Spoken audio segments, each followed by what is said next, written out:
And you mentioned that this lovely stable here is probably one of the iconic stables in Dubai, but sort of Meydan now, that's the world's new race course. Everybody's looking at it. And when you first came out here to Dubai, did you sort of envisage that racing would get as big and as successful as it has done?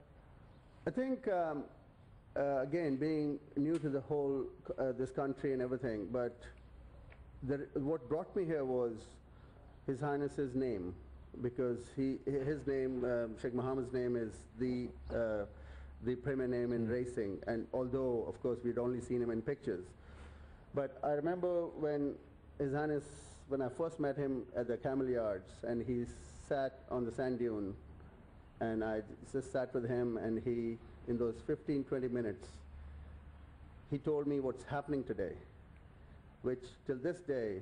Did you believe him at the time? You know, I was totally confused. I said, how is it possible? I mean, it's, I really, to be honest, I didn't think it can be possible, what Dubai was then, 1991. And every day when I'm at the stables, when I go to Meydan, especially when I'm in Meydan, I just, those words keep coming back to me.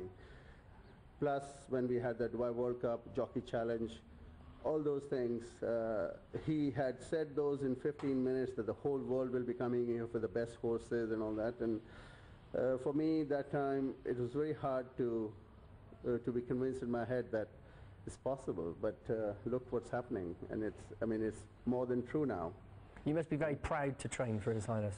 Yes, I mean, we all are, though it's a lot of people, and yesterday I was asked by BBC that this crisis, and I said no, our confidence is still the same, and it all starts from our bosses to the whole staff. And we're working as hard as before. We have the same confidence. We don't think it's we have any instability or anything. So I think it's a very important factor for everybody. Let's go back to your training here at Zabil, and you've got a beautiful swimming pool, horse walkers, lunging rings and so forth, all the first class facilities you need for first class horses. Do you sort of get much chance to look at it and think how lucky you are? Every day. I'm very kind of proud, and when I talk about Zabil stable, I sometimes get carried away saying my stable, and I have to remember it's not my stable, but at the same time I consider it as my stable. No, I think it goes through the whole of all of my team, that I notice when I'm walking around and I see just the corner of my eyes, the staff very proudly, if there's anything laying anywhere, they go and pick it up. And so that kind of shows you that everybody is involved, not just me. And yeah, personally, I think I just cannot go to a better place as far as my profession goes. So. You mentioned the staff, because a lot of them have actually been here for a long time, you know, pretty much since you started out, which obviously must give you a lot of confidence as well that you're treating them well. Yes, that's a big compliment to the stable and to the result we have, and the consistency of the management here. I have my staff from 19 years, the same people who when I arrived, and I'm very proud of that fact, that, you know, we can, of course, a lot of the staff who are not with me, they've gone to Godolphin in the beginning when the Godolphin was just formed, and they moved there, and which is another, I'm very proud to say that, and I still see them with the top multiple Group 1 winners leading in the paddock, and with the champions. So it's a great pride. And Bhupat, your nephew, obviously your assistant trainer, good that you've got a member of your family who you can talk to and go through. And do you sort of go through the race entries together in the week and discuss it as to where you want the horses to run? Yes, I actually had to really convince Bhupat to come here, because he was with the top trainer in America, Bob Baffert.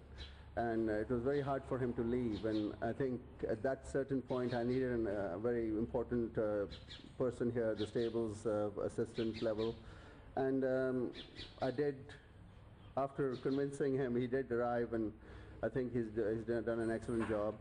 And in Millennium we have Ivan Pawlowski from Argentina, and he's doing a good job. So it's, I mean, we work as the same team, although the name is Millennium and Zabil, but it's like total same management, everything is ditto. How do you juggle your time between both yards? Do you get to spend sort of equal time at each? Just depending what horses or what I want to watch. And normally I spend a morning there, start the morning there, finish my morning here, afternoon, noon or something, and then vice versa.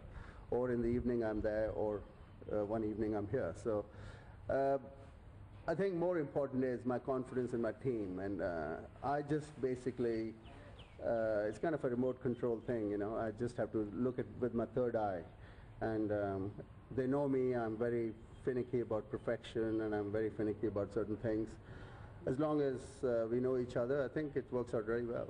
So interesting, you sort of say you have to go to yards day in, day out, almost a 24-hour job, but if you have got any spare time, what do you like to do with it? Well, I used to play polo. I'm kind of retired now. I had a bad accident, and I realized I think it's time to...